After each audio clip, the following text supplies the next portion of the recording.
민주당이 48%로 급등한 거는 많은 분들이 쉽게 납득을 하시더군요. 설명도 되고요.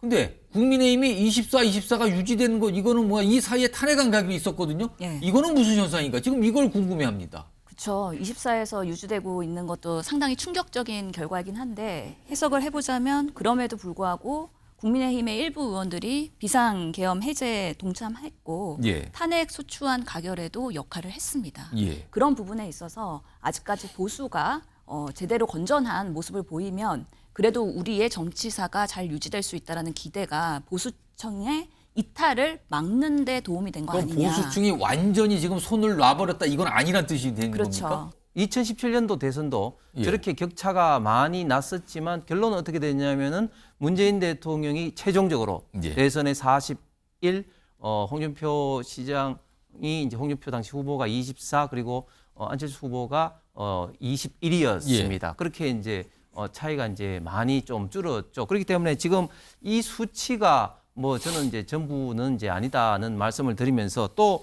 8년 전과는 확실히 다른 게 뭐냐면 당시에 이제 문재인 후보 전 대통령 같은 경우는 사법 리스크라든지 뭐 이런 거는 전혀 없었는데 지금 이재명 대표 같은 경우는 지금 엄청난 사법 리스크, 특히 공직선거법이라든지 유전교사라든지 이런 거는 속도가 지금 붙어서 만약에 공직선거법 같은 경우 지금 항소심이 예정대로 뭐 2월 달 3월 초에 항소심이 지금 같은 원심이 유지가 되면 즉 징역 1년이 되면은 언제든지 대법원에서 이제 선고가 날지 모르는 상황에서 과연 국민들이 그리고 민주당 지지자들도 계속적으로 이재명 대표를 대선 주자로 하는 게 맞을 것인가?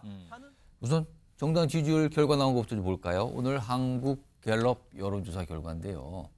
11월부터 오늘 공개된 12월 3주차까지 쭉 이렇게 이거 통상 시계열 자료라고 하죠. 밑에 빨간색 그래프는 국민의힘, 파란색 그래프는 민주당입니다. 11월 정도 보면은 오차 범위 정도에서 왔다 갔다 하다가 한때는 굉장히 비슷한 수준까지 갔었죠. 그러나 12월 들어서 쫙 벌어집니다. 그리고요, 오늘 나온 거에서 보면 민주당이 48%, 일주일 전에 비해선 8%포인트 올랐죠. 가파르게 오른 겁니다. 그리고 국민의힘은 24%. 2배 차이가 나네요. 지금 숫자상으로 보면은. 이렇게 2배로 이렇게 해서 키워드가 아까 더블 스코어가 된 겁니다. 그래서 일단 격차가 상당히 커졌습니다. 전주에는 40대 24. 근데 이번 주에는 48대 28이 된 겁니다. 그런데요. 여기서 조금 저 그래프를 좀 더 면밀히 상세하게 살펴보면 뭔가가 보입니다. 요걸 내가 두 분 전직 의원께 제가 질문을 좀 드릴 텐데 홍석준 전 의원님. 네. 일단 더블 스코어로 벌어졌어요. 이 민주당과 국민의힘의 네. 지지율이. 근데 가만히 보면 탄핵안 가결 이후에 민주당은 8%포인트 급증을 합니다. 빠르게 올라가요.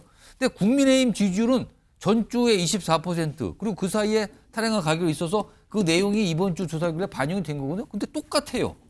이거는 뭡니까?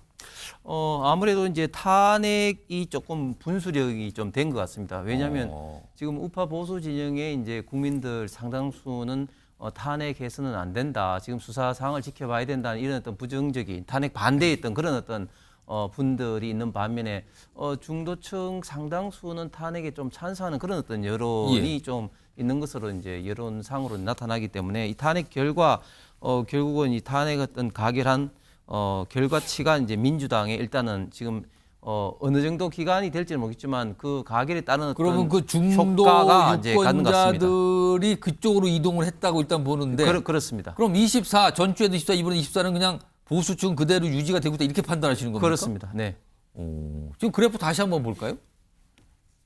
신현영 전 의원님은 이 민주당이 48%로 급등한 거는 많은 분들이 쉽게 납득을 하시더군요. 설명도 되고요. 근데 국민의힘이 24가 유지되는 거 이거는 뭐야? 이 사이에 탄핵안 가격이 있었거든요. 예. 이거는 무슨 현상인가? 지금 이걸 궁금해합니다. 그렇죠. 24에서 유지되고 있는 것도 상당히 충격적인 결과이긴 한데 해석을 해보자면 그럼에도 불구하고 국민의힘의 일부 의원들이 비상계엄 해제에 동참했고 예. 탄핵 소추안 가결에도 역할을 했습니다. 예. 그런 부분에 있어서 아직까지 보수가 제대로 건전한 모습을 보이면 그래도 우리의 정치사가 잘 유지될 수 있다라는 기대가 보수층의 이탈을 막는 데 도움이 된 거 그럼 아니냐. 보수층이 완전히 지금 손을 놔버렸다 이건 아니란 뜻이 되는 그렇죠. 겁니까? 그래서 남아있던 그 전주의 24%의 지지가 그대로 유지되는 것은 예. 그래도 보수가 할 만큼 한 부분이 일정 있다라는 건데 오. 사실은 우려스러운 거는 지금 그동안의 국민의힘의 모습을 보면 중진의 당, 중진의 힘, 그리고 내란 옹호당 이런 이야기를 들으면서도 계속해서 친윤 목소리가 더 커지고 예. 한동훈 대표가 쫓겨나는 그런 상황을 겪으면서 계속해서 국민의 민심과는 멀어지고 있지 않습니까? 예. 그럼에도 불구하고 우리는 24% 그대로 지지를 유지하고 있어라고 하면서 오히려 구태한 정치에 대한 탄력을 받을까 봐 저는 그렇게 왜곡해서 해석하는 방식으로의 앞으로의 국민의힘의 정치가 계속될까 봐 좀 걱정이 되는데요. 저는 그래도 국민의힘에서의 뭐 김상욱 의원이든지 예, 예. 여러 가지 그래도 쇄신의 목소리를 냈던 그런 의원들이 그나마 이 당의 지지율을 유지한 거 아니냐라는 생각이 들고요. 지금 민주당이 48%까지 오르는데 보면은 이 세부 분석을 보면 예. 결국에는 지금 지난주에 비해서 이번 주에 조국혁신당, 뭐 개혁신당 그리고 기타 야당들의 지지도 좀 떨어졌고요. 아. 그리고 그 중도층, 그러니까 예. 지지층이 없던 지지 정당이 없던 그 지지세가 조금은 떨어졌습니다. 예. 그런 부분들이 흡수가 일부가 한 거다. 민주당을 지지한 건데 이런 국가의 위기 상황에서 제1당의 역할이 매우 중요하구나. 예. 그리고 민주당이 안정적으로 운영하는 데 있어서 역할을 그동안 잘 해온 것에 대한 뭔가 긍정적인 평가가 담겨 있다라고 생각합니다. 오늘 여론조사에는요. 차기 대선 주자, 장래 정치 지도자, 그러니까 어떤 선호도 조사? 뭐 이렇게 볼 수도 있어요. 지지율 조사가 있었어요. 차기 대선 주자 지지율 조사 결과도 있는데 정리해 보겠습니다. 화면에 있습니다. 여기 보시면요. 장래 정치 지도자 선호도 조사인데요. 그러니까 대선과 관련된 거예요. 여기 보면 이재명 대표가 37% 압도적으로 높죠. 그리고 그 다음이 쭉 보세요. 쭉 이어지는 숫자를 보면 대개가 여권의 대선 주자로 꼽히는 분들, 여권 잠룡들이에요. 그러나 지지율이 개개인으로 보면 낮죠. 5%, 2%, 뭐 1% 이렇게 쭉 갑니다. 여기서 묶어봤습니다. 여기 보면 한동훈, 홍준표, 오세훈, 김문수, 유승민, 안철수 여기까지 여권이죠. 합계를 보니까 17%입니다. 이재명 민주당 대표의 지지율 37%에 전혀 미치지 못하고 있어요. 합했는데도요.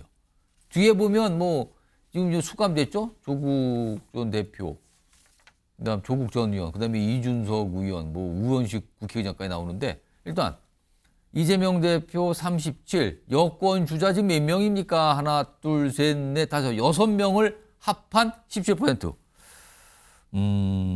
요거요. 홍석준 전 의원. 네.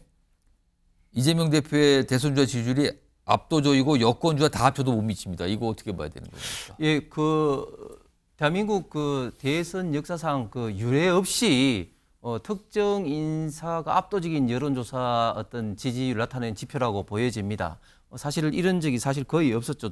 조금 이따가 뭐 지지 나가겠습니다만은 8년 전에 박근혜 대통령 탄핵 이후에도 사실은 이제 문재인 대통령이 한 31%고 반기문 전 사무총장이 이제 20%로 해서 뭐 한 11% 나는데 이렇게 압도적으로 차이가 난 것은 아마 유례가 없을 것 같은데 그런데 또 한 가지 또 확실히 좀 차이가 나는 게 또 있습니다. 뭡니까? 예, 왜냐하면은 저기 이제 2017년도 대선도 예. 저렇게 격차가 많이 났었지만 결론은 어떻게 됐냐면은 문재인 대통령이 최종적으로 예. 대선에 41, 홍준표 시장이 이제 홍준표 당시 후보가 24 그리고 안철수 후보가 21이었습니다. 그렇게 이제 차이가 이제 많이 좀 줄었죠. 그렇기 때문에 지금 이 수치가 뭐 저는 이제 전부는 이제 아니다는 말씀을 드리면서 또 8년 전과는 확실히 다른 게 뭐냐면 그때 반기문 전 사무총장 같은 경우는 이제 20% 내외의 어떤 그 지지율을 갖고 있었지만 정치에 처음 뛰어들어서 이 거품이다 이런 어떤 이야기도 많이 있으면서 이제 이 턱받침이라든지 태주잔이라든지 이런 몇 가지 에피소드에 그냥 이 나가 떨어지는 비해서 지금 네. 홍준표 시장이나 오세훈 시장이나 이런 분들 같은 경우는 정치적 경험이 풍부하기 때문에 쉽게 또 반기문 또 전 사무총장처럼 이렇게 뭐 이렇게 떨어질 어떤 그런 어떤 후보는 예. 아니다. 반면에 당시에 이제 문재인 후보 전 대통령 같은 경우는 사업 리스크라든지 뭐 이런 거는 전혀 없었는데 지금 이재명 대표 같은 경우는 지금 엄청난 사법 리스크, 특히 공직선거법이라든지 유정교사라든지 이런 거는 속도가 지금 붙어서 만약에 공직선거법 같은 경우 지금 항소심이 예정대로 뭐 2월 달 3월 초에 항소심이 지금 같은 원심이 유지가 되면 즉 징역 1년이 되면은 언제든지 대법원에서 이제 선고가 날지 모르는 상황에서 과연 국민들이 그리고 민주당 지지자들도 계속적으로 이재명 대표를 대선 주자로 하는 게 맞을 것인가 하는 어떤 그런 어떤 우려가 있는 상황이다. 즉 이재명 대표에게는 지금 현재 여론조사 지지율은 높지만 큰 지금 폭탄을 지금 안고 있는 상황은 8년 전 문재인 전 대통령과는 입장이 저는 확실히 다르다. 뭐 이런 좀 말씀을 드리겠습니다. 신영 전 의원님. 상대적으로 보면은 압도적으로 높아요. 근데 여권에는 대선 잠룡들이 많아요, 상대적으로. 근데 민주당에는 쏠려 있거든요. 딱 한 인물로. 이건 또 어떻게 봐야 됩니까? 예, 그게 바로 8년 전이랑 큰 차이라는 겁니다. 2016년에는 문재인, 이재명, 안희정 이렇게 나름 그 표를 분산하면서 지지율을 끌어올렸던 부분이 있고 예. 이번에 여론조사에서 보면은 민주당 하면 생각나는 분은 이재명 대표밖에 없는 것이죠. 대권 주자로서. 그렇기 때문에 민주당의 지지 그리고 중도층까지 포함한 지지들을 이재명 대표가 다 가져간 그런 결과라고 보이고요. 하지만 앞으로 갈 길은 되게 많고 또 변화무쌍하고 예. 또 대선의 시기에 따라 어떻게 어떤 일들이 달라질지 모르기 때문에 예. 지금으로서는 뭐 속단할 수 없는 부분이고 그래도 이례적인 거는 이번에 우원식 국회의장. 의장이 이 차기 대권에서 포함이 됐다. 처음으로 1%의 지지율가 이름이 나왔다. 들어갔어요. 처음으로. 예, 아마 우원식 의장님으로서는 이 포함된 거는 저는 본 적이 없었고 예. 예, 상당히 이런 부분에서의 어떤 의미가 있는가를 우리가 좀 더 조명을 해봐야 될 것 같다는 생각이 들고요. 실제로 이렇게 다 같이 펼쳐놓고서 하는 지지도는 사실 지금 말씀하신 대로 여권의 잠룡들이 워낙 많아서 예. 그 표를 분산받고 있기 때문에 그것보다는 이재명 대표와 뭐 오세훈, 예. 이재명 대표와 홍준표 또는 이렇게 한대영, 양자. 예, 양자 가상 대결을 해보는 게 훨씬 더 뭐 가치 있는 그런 여론조사가 될 수도 있을 것 같아서 그런 부분에서도 앞으로 어떻게 추이가 변하는지 좀 봐야 된다라고 생각합니다. 참고로 말씀드리면 오늘 공개된 저 대선 주자 지지율 조사, 선호도 조사는요. 보통 여론조사할 때 보면 이렇게 보기를 주잖아요. 사람 이름을 언급하면서 이 중에서 고르세요가 보통 많은 경우인데 이 조사는 그렇게 한 게 아니고요. 대선 주자로 어떤 분을 선호하십니까라고 주관식으로 물어본 조사라고 합니다.